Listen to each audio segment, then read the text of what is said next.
Welcome to the Take Action Now Summit. You will discover groundbreaking strategies for personal and business growth with leading experts and innovators.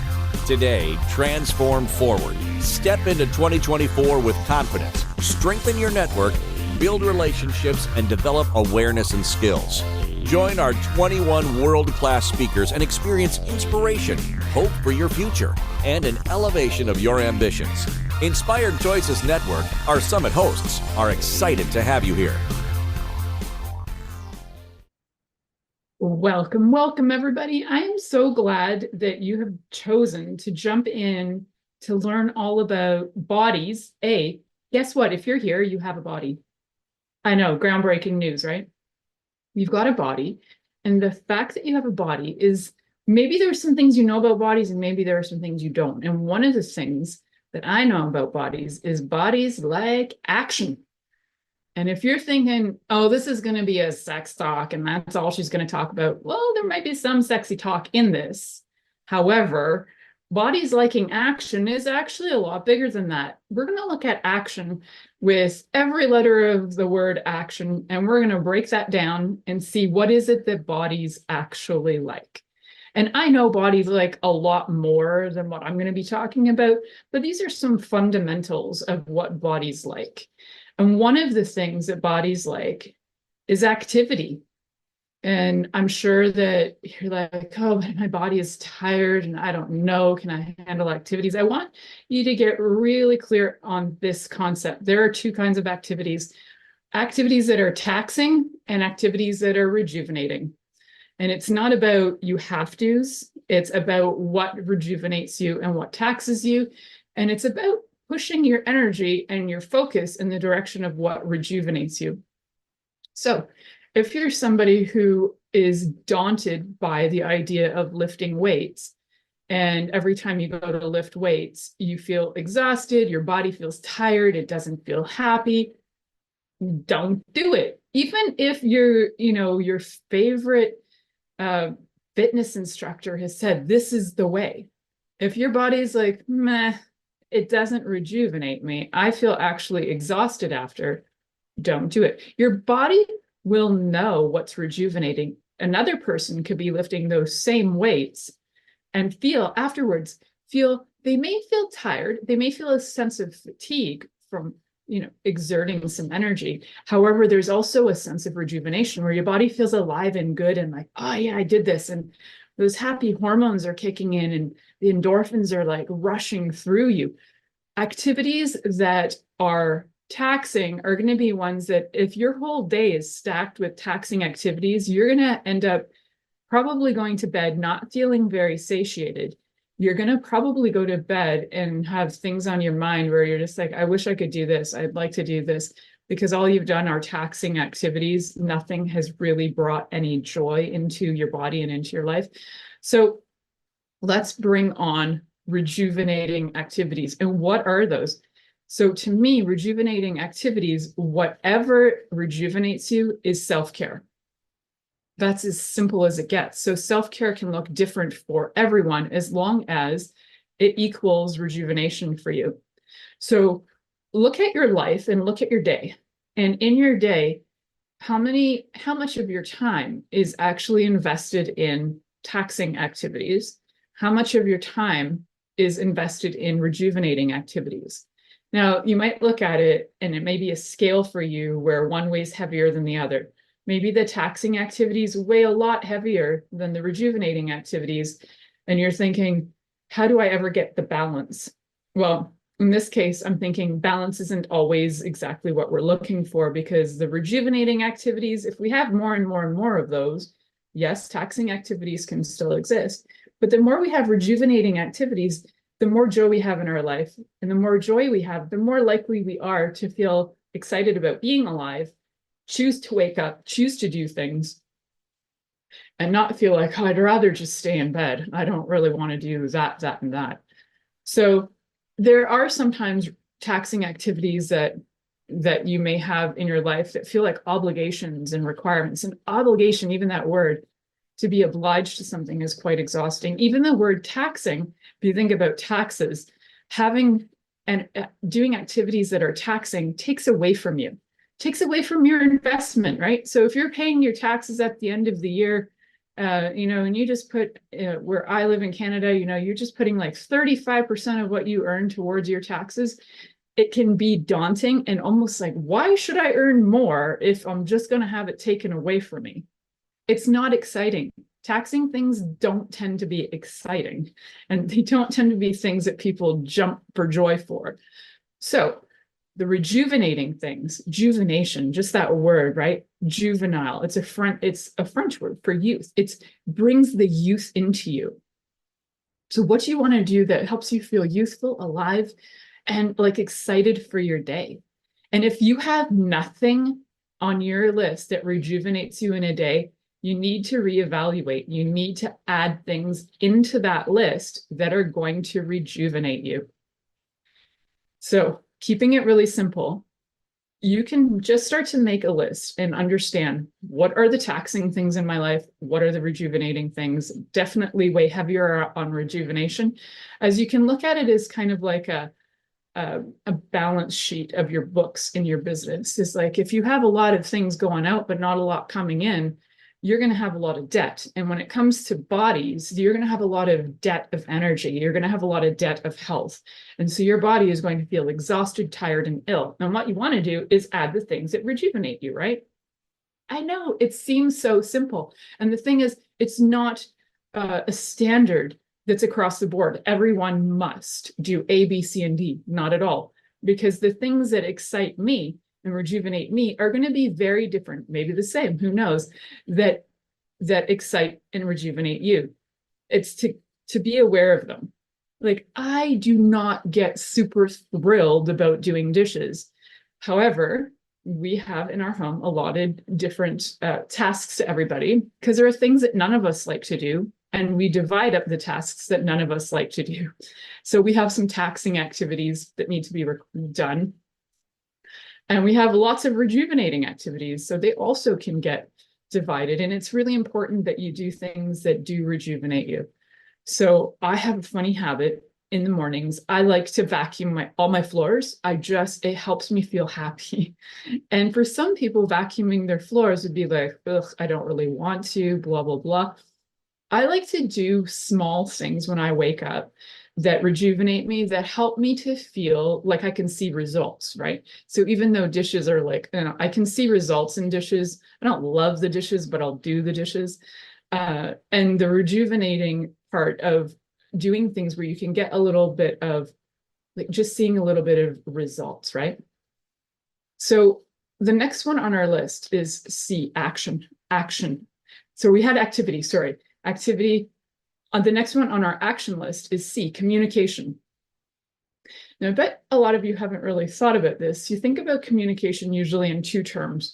You think of it as something that's verbal communication and nonverbal communication. And oftentimes under nonverbal communication, there's a lot of understanding that there's body language. And I'd like to add one to that, energetic. Energetic is your first language. When you were a baby, and you might have made some noises, you communicated energetically. And luckily you had parents, because you're listening now, so you're still alive. You had parents that could understand and interpret what you were demanding, because that's what babies do, they demand. You were demanding something energetically, and they were able to deliver to you and communicate with you energetically. Prior to knowing what words are, we communicate energetically. You could say goo goo gaga words to a baby that are swear words, but if you say them in a tone that's really sweet and lovely and kind and tra-la-la, they will calm down, because the energy in the tone will actually help the child calm down. So it's the energy behind what you're saying. You could say all kinds of things, but what's the energy behind it? So checking in when you are communicating with people is what you're saying verbally, if you're verbal, is what you're saying verbally matching what is going on energetically behind the scenes? Behind the scenes, if you're in a panic, frantic mode, then whatever you're saying is going to come across as panic, frantic mode. And I know if you're watching that, I hope you enjoyed the visual there. The idea is that you want them to be congruent. And when the energy of what you say is congruent with the energy of what you say and the actual things that they hear, and let's get them congruent with body language. When all those match, everything makes sense.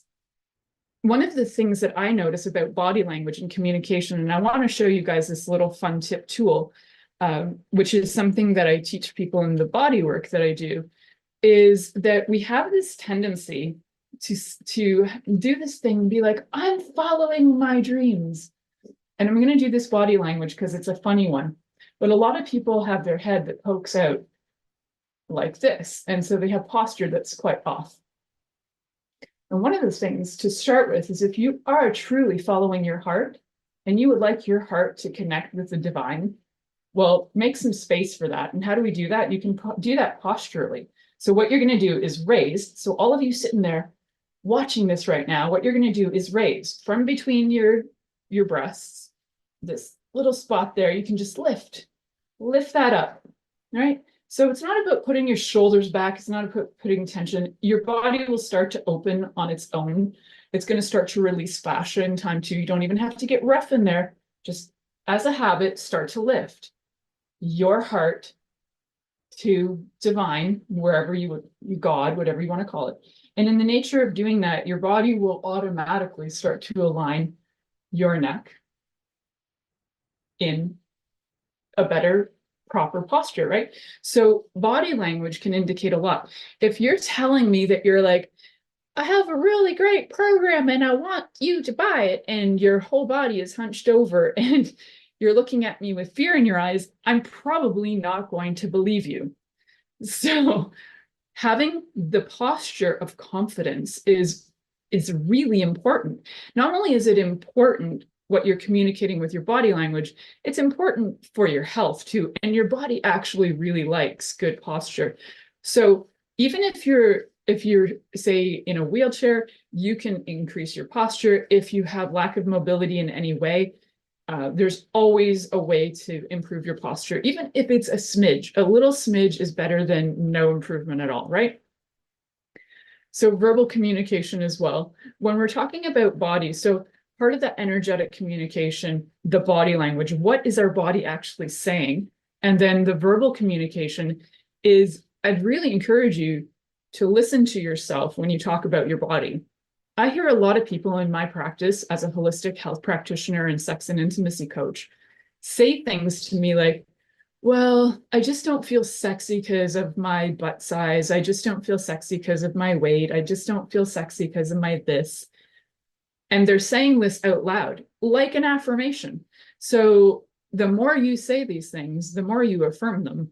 Even if they're what people would deem negative, they are thoughts, and you are continually putting your energy into them. Whatever you put your energy on grows. So what are we going to do? Reframe. So check and see. I would say at first, just observe. What do I actually say about my body? And if your body was a friend of yours and your body heard you say those nasty things, would they stay friends with you? If you were saying things to your friends, like, you're just fat and you got a big butt and you got it, like, would they actually be friends with you? But you say this stuff to your body all the time. It's actually cruel. It's actually abuse. So let's get out of being abusive and start to get into acknowledging your body. And for some people, self-love is really hard. And I get that. Self-love was something that I had to learn and practice and find a lot of different methods to be able to throw them together, mash them together, find out what works for me. And one of the things that's currently working for me is that if I'm like working on an affirmation and it doesn't quite resonate, I'll throw a few extra words in there to communicate with my body in a different way.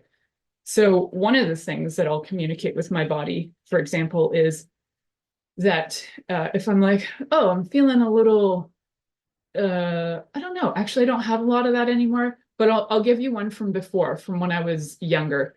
I was like, oh, my boobs are so small, and that's not attractive, and that's not feminine. And then so the way that I would flip it would be to be like, I choose to know what feminine is for me.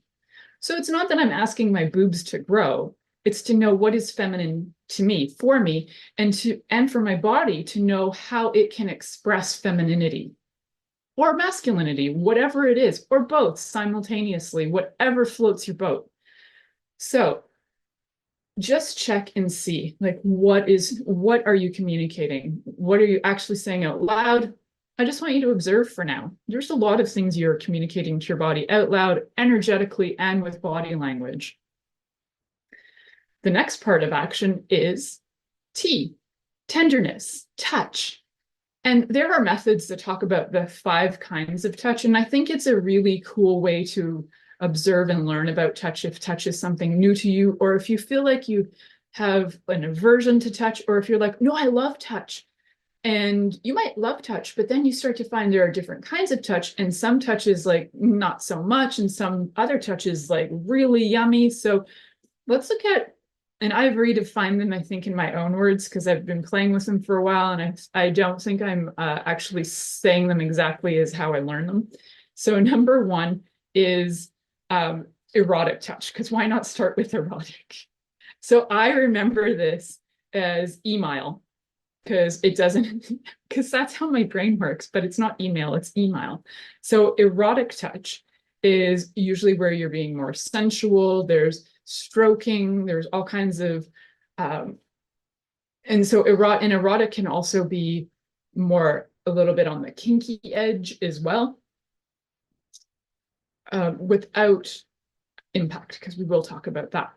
So then we've got the M. M is like deeper, it's massage, it's when you're getting into the muscles, it's a much deeper touch. Then we've got light touch, which can be sort of erotic at times too, because some of these cross over. You can have just light touch where you're just patting, maybe slightly lightly stroking. And we have energetic touch, which is usually a hovering over the body, or even from a distance. You can even have that connection with people from across a room or even across the world.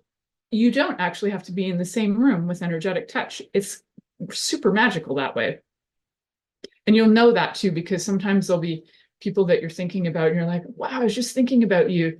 And they're like, whoa, I was just thinking about you. And the energies match. Why? Because we are like antennas, and information is going out of us constantly, and we're receiving information and we're putting out information. So these things are synchronistic in a way. So we got the light touch, we've got the energetic touch, and then we've got impact. So impact is like impact play from the kink world, the BDSM world. And impact is actually an impact. It's like spanking, slapping, touching. All of this touch, by the way, requires you to actually have consent. So ask, even if it's light touch, ask for consent, because as an autonomous being living in my body, I prefer that somebody asks me rather than assumes that they have autonomy, that they have possession over me, that they own my body. I like to have permission. And even when I work on people, I do ask permission. They've come to me and they're paying me to be touched, but I'll still ask, can I work on you? Can I touch you? And I need to touch you here. Is that okay? So those are some 5 kinds of touch. And I do know that there are other methods of discussions that have gone on with different other like layers of touch, and combining those. I think it's just really easy to put them all into that category of those 5 main ways of touching. Then our next one is introspection. And that's a deep one, right? That's for the deep thinkers out there. That's for the people who like to look at their emotions and their mind. And it's really important because bodies love it when you actually take the time to stop and sense yourself. Check out, what are your thoughts? Check out, what are your emotions? Where are they sitting? Do you have happiness in your vulva? And do you have anger in your left elbow? What's going on? Do you feel like a jumbled pile of emotion? And when people often do feel like a jumbled pile of emotion, a really cool thing to do is just see what parts of the body have different feelings going on, because you're often jumbled. There's probably maybe 35 emotions happening in your body. and they're all different. They're all over the place. And then you're feeling all over the place. So being able to take a moment to just check in. And it's another one of those things where, how do you get into introspection? There is a great teacher that I have. His name was Robert Tennyson. And what he taught was to do 5 things to get in touch with your body. To just say these 5 simple things. You can add to them, but one of them is, I love. And your body starts to calm down. I touch. And you can actually touch yourself. I breathe. I stay. And I feel. And that will get you present incredibly fast.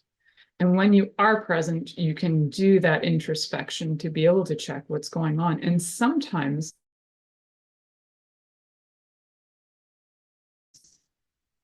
those 35 breathe, I stay, I feel, and take the pauses, you'll start to notice that your body calms down. And it just gets relief, gets happy. We have another 2 things on our list, which are my favorites. So we had introspection. It's good to check yourself out and get present before you go for the big O, the big orgasm. Yes. Why is that energy important to bodies? Because bodies exist because of orgasms. Mind-blowing. If it wasn't for your father or your sperm donor having an orgasm, you wouldn't exist. Your mama, maybe she didn't have one. Either whoever was, your uterus haver, maybe they didn't have one, but your sperm donor, he had an orgasm. So life is created from orgasm. And why do we need it? It's because it keeps us alive. It's an energy that keeps us going. So whether you use your orgasmic energy and you cycle it through your body, if you learn the methods by Mantak Chia of how to recycle your energy in your body, do some sexual qigong, or whether you're using it with your partner to express your love, or the different reasons you could use your orgasmic energy to be creative, and maybe you're going to go make a suit or paint a painting, whatever you want to use it for. That orgasmic energy is creation energy. It's creative, and it gives life to everything. Now, the other part of us is nature. Our bodies actually like nature, even for some of you who are like, I don't really like going in the woods. I don't really like, there's something in some part of some nature that your body probably does like. And you don't have to live on 45 acres of land in the middle of the woods like I do. You can find nature in different ways. Sometimes you might like nature and not know it, and somebody gives you flowers and you're like, wow, I love flowers. Well, guess what? Flowers are nature. Sometimes people might give you a beautiful ring that has a nice stone in it. You're like, wow, that's a beautiful stone. Guess what? That stone is nature.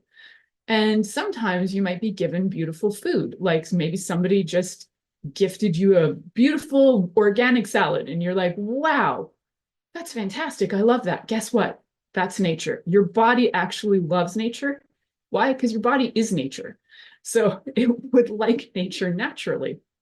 And it's good to know what your nature is too. Who are you? What do you love? Who do you love? How do you like to love? How do you like to express love? How do you like to express yourself? So when you think that you're not really a huge fan of nature, but there are things that you like that are from nature, you actually are a fan of nature in parts. So it's not that you want to be in it. So express yourself in and with nature and be around things that are from nature that helps your body reconnect to who you are. So if you're forgetting who you are, remember to look at all these steps, because bodies like action. What are the things that maybe you're missing or lacking, and you can start to take action. And remember to get that heart to heaven. Get your head out of your heart's way. Start connecting. Your body's going to thank you for it. I'm going to thank you for it. And the rest of the world's going to thank you for it. I want to thank you all for being willing to take action. Thank you for joining this inspirational talk on the Take Action Now Summit. Inspired Choices Network and our expert speakers are excited to connect with you and learn about your desires to evolve and grow in 2024.